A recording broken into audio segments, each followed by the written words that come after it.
Hello बच्चों, आज हम शुरू करने जा रहे हैं कक्षा 10 की मैथ क्लास का अध्याय 1, जिसका नाम है वास्तविक संख्याएं के बारे में। यदि आपको संख्याएं नहीं पता है कि संख्याएं कितनी प्रकार की होती हैं और कौन कौन सी होती हैं, इसके पहले मैंने कक्षा 9 का जो पहला वीडियो है कि जो वास्तविक संख्याएं मतलब जितनी भी संख्याएं होती है उसके बारे में बताया है।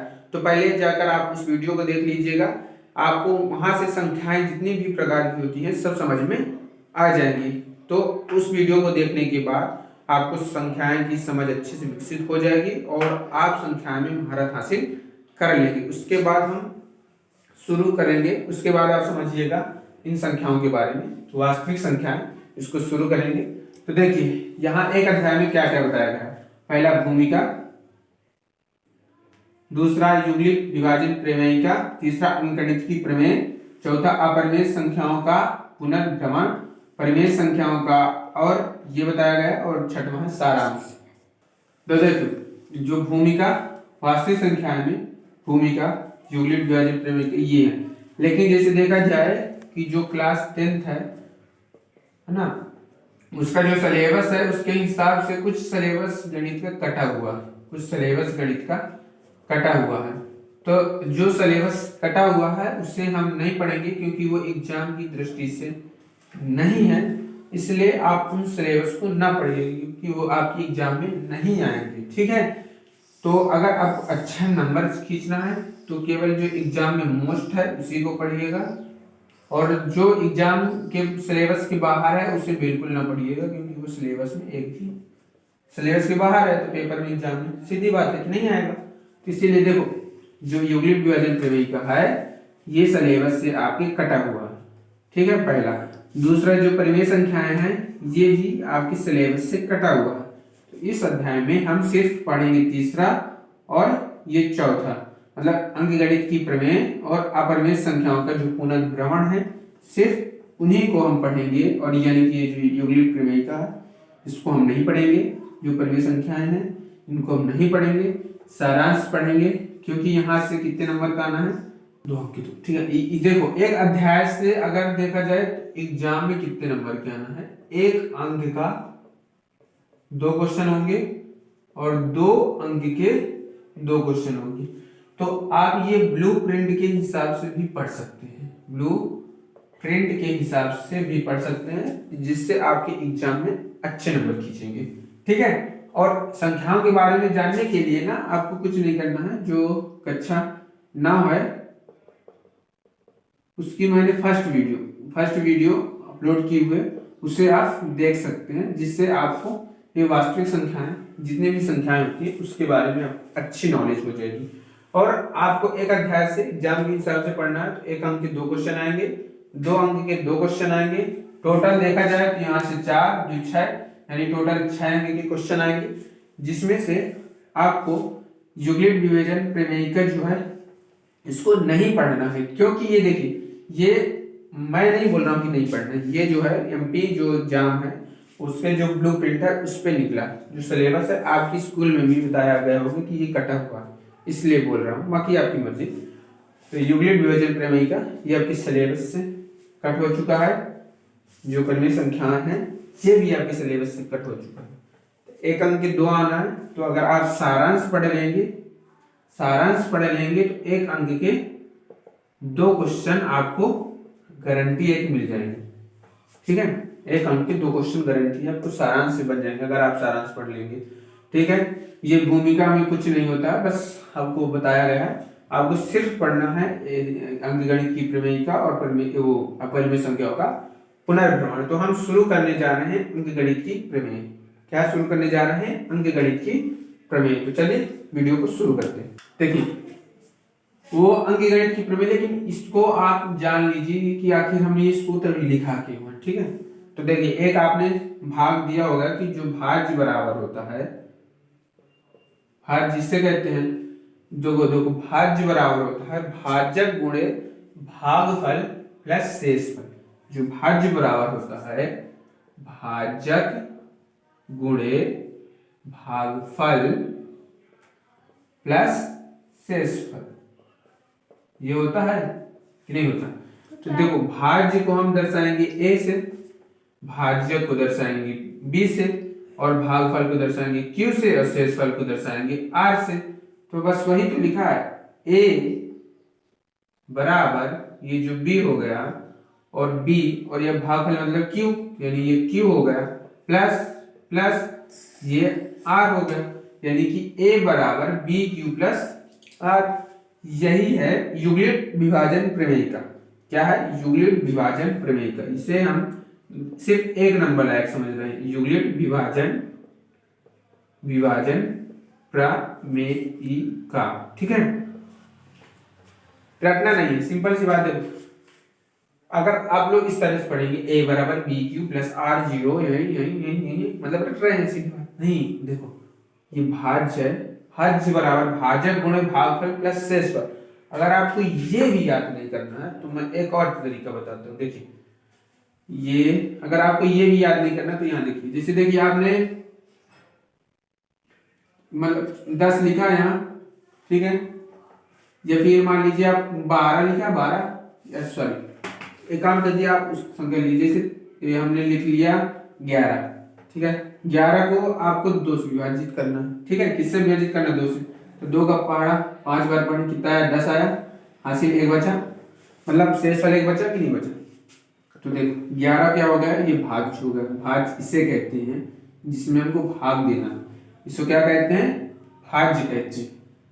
जिससे भाग देना है उसे हम भाजक कहते हैं, जिससे भाग देना है उसे क्या कहते हैं? भाजक। और जो इसका इससे भाग देने के बाद जो आता है उसे हम कहते हैं भागफल। मतलब जब कुछ काम करोगे, जैसे अभी पढ़ोगे, पढ़ने के बाद जो रिजल्ट निकलेगा इससे फल मिलेगा ना, तो ऐसे इसको भाग करने के बाद जो मिला उसे भागफल कहेंगे। और ये बेचारा बच गया तो ये शेषफल कहा, ठीक है, ये कहा शेषफल कहा। अब देखा भाजक बराबर होता है भाज्य। देखो अब भाज्य चाहिए ना तुमको, अब तुमको 11 चाहिए कि नहीं चाहिए? तुमको यहाँ 11 चाहिए, ठीक है। 11 था तो क्या किया कि तुमने 2 से भाग कर दिया, 2 से 11 में भाग दिया, तुमको आंसर कितना आया? 5 आया ना। तो 5 दूनी 10, और 10 में तुम 1 जोड़ दोगे तो क्या 11 के बराबर नहीं होगा? ये 11 बराबर 11 नहीं आ गया? आ गया ना। तो मतलब क्या हुआ? ये भाज्य है कि नहीं? ये क्या भाज्य लिखे थे? ये क्या है? भाजक है, भाजक लिखे थे। और ये भागफल है कि नहीं है? ये भागफल है ना। और इसमें हम 1 जोड़े नहीं जोड़ा, 1 जब जोड़े तो ये क्या हुआ? शेषफल हुआ कि नहीं हुआ? तो शेषफल हुआ। तो क्या होगा? भाज्य बराबर भाजक गुणे भागफल प्लस शेषफल। तीन बार रटे, कोनो वाली बात नहीं है। भाज्य बराबर भाजक गुणे भागफल प्लस शेषफल। तो भाज्य को दर्शाना A से, भाजक को दर्शाना B से, भागफल को दर्शाना Q से और शेषफल को दर्शाना R से। ये हुआ भाज्य बराबर भाजक गुणे भागफल प्लस शेषफल। ठीक है, समझ में ना हो ना तो कमेंट बॉक्स में बताइए। लेकिन लेकिन लेकिन लेकिन ये तो समझ में आ गया कि ये क्या लिखा था, ठीक है। लेकिन अब ये क्या बवाल है? ये क्या लिखा है? मतलब कि ये तो समझ में आ गया कि भाज्य बराबर भाजक गुणे भागफल प्लस शेषफल है, लेकिन ये क्या है? तो ये जो R है, R को हम क्या कहेंगे? से देखो 0, ये बड़ा है और बराबर है, ये क्या है? शेषफल है। क्या है? शेषफल है। और B क्या है? भाजक है। इसका मतलब ये है कि जो शेषफल आएगा, देखो इसमें हमने ये किया था, मतलब कि जो शेषफल आएगा वो भाजक से बड़ा नहीं होगा। इसका मतलब ये है, देखो 0, शेषफल कितना है यहाँ? शेषफल कितना है? 1 आया, 1, और भाजक कितना था यहाँ? 2 था, 2। मतलब ये जो शेषफल है वो 0 के से बराबर तो हो सकता है। जो इसका मतलब होता है जो शेषफल है वो 0 के बराबर तो हो सकता है और 0 से बड़ा भी हो सकता है, लेकिन भाजक से बड़ा नहीं हो सकता। भाजक से हमेशा छोटा ही होगा। देखिए यहाँ देख लीजिए, शेषफल भाजक से छोटा है लेकिन 0 से बड़ा है कि नहीं? 0 के, इसका मतलब ये है कि जो शेषफल है वो 0 के बराबर और 0 से बड़ा हो सकता है लेकिन भाजक से बड़ा नहीं हो सकता। इसको हमने यहाँ प्रूव कर दिया कि जो भाजक है शेषफल एक हमेशा शेषफल जो होगा वो भाजक से छोटा ही होगा। किससे होगा? भाजक से शेषफल छोटा ही होगा, तभी वो शेषफल बचेगा। अन्यथा यहाँ मान लीजिए 3 आ गया शेषफल, तो 2 का भाग 3 में ना जाएगा, कहे जाएगा ना? बस सिंपल सब्ट्रैक्ट है। तो आपको ये समझ में आ गया ना? अब हम शुरू करेंगे प्रश्नावली 1.2, क्योंकि आपके प्रश्नावली आप बोलेंगे कि प्रश्नावली 1.1 कहे नहीं पढ़ा मैं, है ना? तो प्रश्नावली 1.1 आपके एग्जाम की दृष्टि से नहीं है, मतलब कि आपके स्कूल में उसे कटवा दिया गया होगा, स्कूल में कटवा दिया गया होगा। यदि आपको 1.1 पढ़ना है तो हमें कमेंट बॉक्स में बता दीजिएगा, ठीक है? तो हम आपको 1.1 पढ़ा देंगे। इसे प्रश्नावली 1.2 शुरू करते हैं। इसका जो पहला क्वेश्चन है 140। इससे हमें अभाज्य गुणनखंड के रूप में लिखना। क्या? अभाज्य गुणनखंड के रूप में लिखिए, ठीक है? मतलब इसका सीधी बात, इसका हमको गुणनखंड करना है। तो ये बेसिक सा सवाल है, लेकिन आप लोग देख लीजिए। देखिए 140 को पहले हम क्या करेंगे, इस तरह करेंगे 140, ठीक है? 140 का अभाज्य का गुणनखंड करना है, तो 140 करेंगे। पहले ये देखिए सबसे छोटी संख्या 2 है, तो पहले यहाँ देखिए 0 है, ये सम है, ये विषम।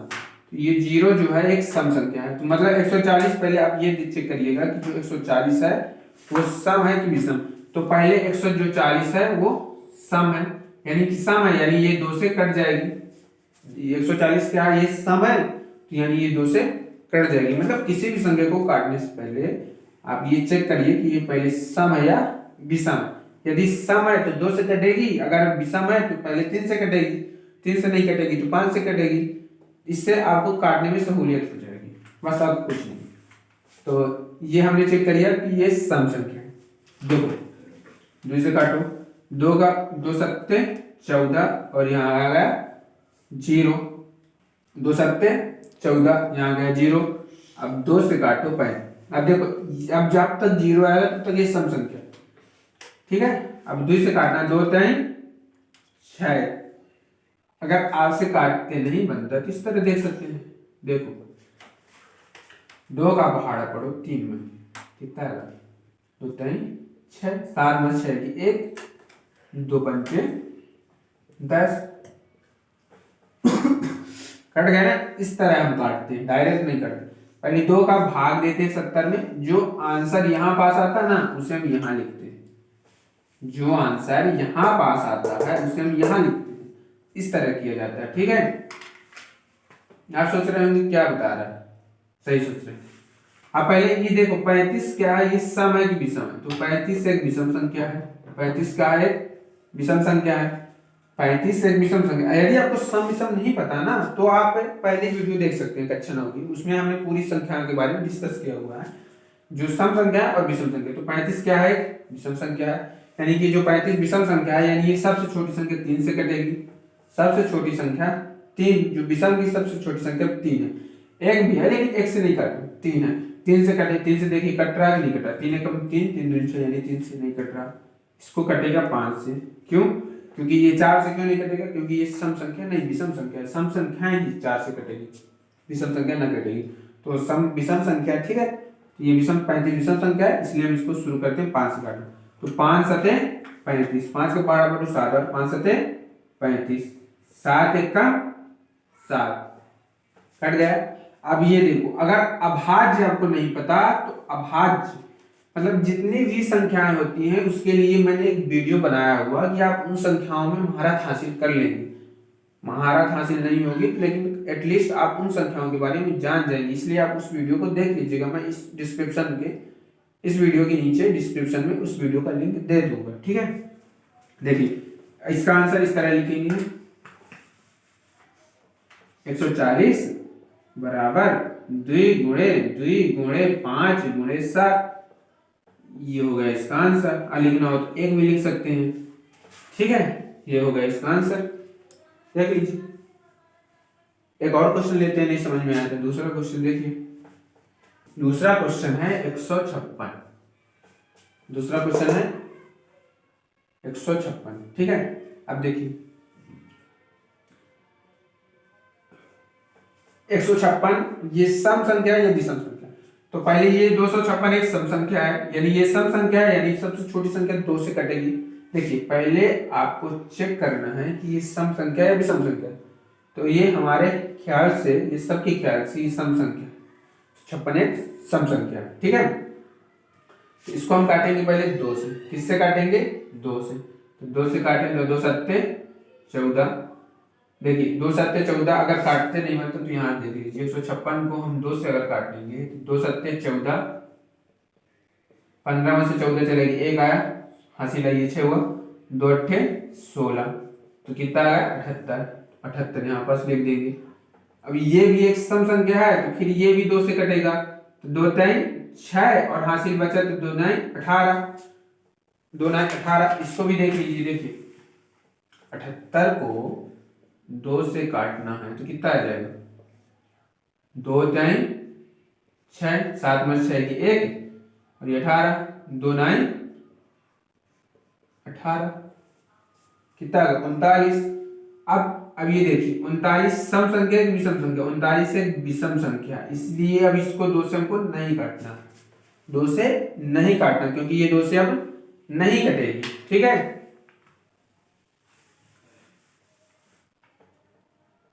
अब यहां से इसको 3 से काटिए। देखिए 3 से चेक करिए कटता है कि नहीं कटता। 3 एक कम 3 और 3 तरह का 9। अब फिर से 3 से काटिए। अब देखो, अब हमने एक और संख्या बताई थी कि जो भाज्य और अभाज्य संख्या, भाज्य और अभाज्य संख्या, तो ये जो 13 है, ये 13 एक अभाज्य संख्या है, मतलब ये अमर है, यानी ये अपने अलावा किसी से नहीं कटेगी, इसलिए 13 अपने अलावा किसी से नहीं कटेगी, इसलिए 13 एक कम 13। अब 156 का आंसर हो गया, इसको हमने अभाज्य गुणनखंड के रूप में लिख दिया। ये हो गया आपका आंसर। यदि वीडियो आपको पसंद आ रहा हो, सवाल समझ में आ रहा हो, वीडियो को लाइक कर दीजिएगा।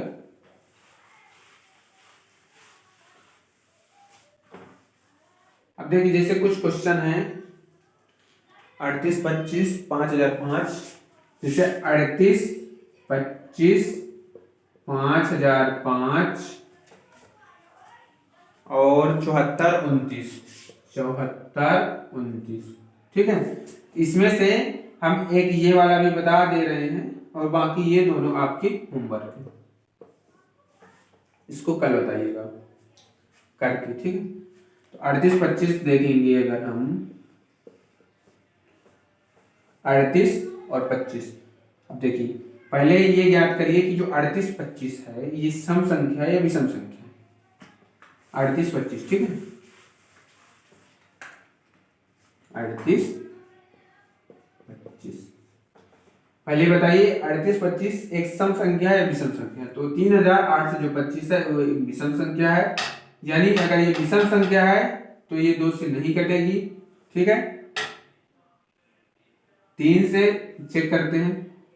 3 एक कम 3, 8 3 11, 11 2 11 और 13 5 18, 8 3 11, 11 2 13, 13 5 18। 3 से पहले चेक करते हैं 3 से कटती है कि नहीं कटती। ये विषम संख्या है, यानी 2 से नहीं कटेगी, यानी कि सीधी बात 3 से कटेगी। तो 3 से कटेगी तो 38 25, 3 से काटिए। 3 एक कम 3, ठीक है। यहाँ हुआ 8, 3 दूनी 6, 8 में 6 की 2, अच्छा 22, फिर 3 सते 21, 1 आया 15 हुआ, 3 बचे 15, 0 आ गया, कितना आ गया 12 75। अब ये 3 से कटन, ठीक है। अब इसको भी हम 3 से काट सकते हैं। 3 से अगर हम 12 75 को काटते हैं तो कितना आता है? देखिए 3 चको 12, 7 हुआ, 3 दूनी 6, 1 हुआ 15 हुआ ना, यहाँ 3 बचे 15, कितना आ गया 425, तो 425 यहाँ लिख देंगे। इस तरह काटा जाता, मतलब इसका इसमें भाग दिया जाता है, जो भागफल आता है उसको यहाँ लिखा जाता है। और भागफल कब आता है, जब यहाँ शेषफल 0 आता है, तब पूरा पूरा सही आंसर होता है। से कटने को तो ये 2 से भी कट जाएगा, लेकिन शेषफल यहाँ 0 नहीं आएगा, यहाँ अंक दशमलव में है। ठीक है, अब 425 को 3 से काटने की कोशिश करिए, क्योंकि ये एक विषम संख्या है, तो विषम संख्या 2 से नहीं कटती। अब विषम संख्या 425 से कटे, 3 से कटी, 3 एकम 3, 4 बस 3 1, 12 आया, 3 चौको 12, यानी कि हासिल है 5 बचता है, यानी ये 3 से नहीं कटती है। ठीक है, इसी तरह देखा करिए 3 से कटती है कि नहीं कटती है। ये 5 से कट जाएगी बड़े आराम से, क्योंकि लास्ट में 25 है। 5 से चेक कर लीजिए आप। ठीक है, एकदम बेसिक समझा रहे हैं आपको, पूरा समझ में आएगा। 5 देखो, 5 का भाग तो देते बनता होगा ना, 5 अट्ठे 40, 2 आया और 5 25 हो गया। मतलब यहाँ कितना है, 5 से अगर हम भाग करें तो कितना, 5 से भाग करें तो यहाँ लिखना है, और 25 को, यो 85 को यहाँ लिखना है। ठीक है, अब 5 से काटे तो 5 एकम 5 और 5 एकम 5, ठीक है, 5 सत्ते 35, चेक कर लीजिए, देखिए 5 का भाग 85 देकर, 8 5 5 3, 5 सत्ते 35, 0 17। अब 17 अपने अलावा किसी से नहीं कटता, क्योंकि ये बेचारा अमर है। ठीक है, अब देखिए तो 38 25 का आंसर कितना आ गया। इसका आंसर आप लिखेंगे 38 25 का 3 गुणे 3 गुणे 5 गुणे 5 गुणे 17 गुणे 1, ये होगा फाइनली आंसर। और एग्जाम में आएगा तो सिर्फ आप इसको लिखेंगे और इसको लिखेंगे, बस, इसके अलावा आप एग्जाम में नहीं लिखेंगे। ठीक है, चलिए, जो तो हमने आपको क्वेश्चन दिया उनको होमवर्क में करके लाइएगा और कमेंट बॉक्स में उसका आंसर दीजिएगा, और मिलते हैं नेक्स्ट वीडियो में। और ठीक है, यदि वीडियो आपको अच्छा लगा हो तो वीडियो को लाइक करिएगा, चैनल पर नए हैं तो चैनल को सब्सक्राइब करिएगा, और इसी तरह हमारी डेली वीडियो होती रहेगी, उनको देखते रहिएगा और अपने एग्जाम